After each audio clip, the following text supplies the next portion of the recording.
Kapatid Network, handang-handa na umano sa titulong number 1 TV network sa bansa. Mas umiinit ang kompetisyon sa television ngayong taon matapos ihayag ng Kapatid Network na nakahanda itong agawin ng titulong number 1 TV network sa Pilipinas. Sa gitna ng mabilis na pagbabago sa viewing habits ng mga Pilipino, mas pinatibay umano ng network ang kanilang content strategy, programming lineup at digital expansion upang mas maabot ang mas malawak at mas batang audience.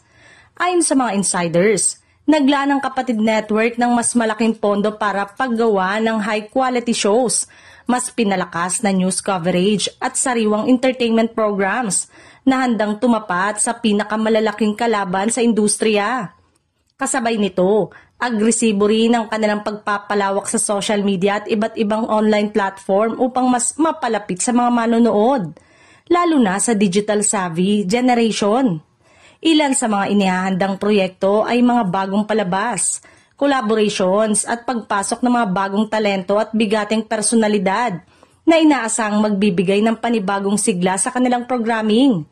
Dahil dito, marami ang naniniwala na may malaking tsansa ang network na umangat sa rankings, lalo na ngayong mas malaki na ang impluwensya ng digital viewership. Buong pag-asa namang tinitignan ng Kapatid Network ang darating na taon sa pamamagitan ng kanilang agresibong hakbang, modernong approach at makabuluhang programa. Umaasa silang maitatag ang kanilang posisyon bilang nangungunang TV network sa bansa. Higit pa rito, inaasahan ding maglulunsad ang Kapatid Network ng mas malawak na regional initiatives upang mas maabot ang mga manunood sa kanayunan at mga probinsya sa pamamagitan ng mas pinakahusay na signal distribution, localized content at community-based engagement. Layo ng network na patatagin ang koneksyon nito sa iba't ibang sektor ng bansa.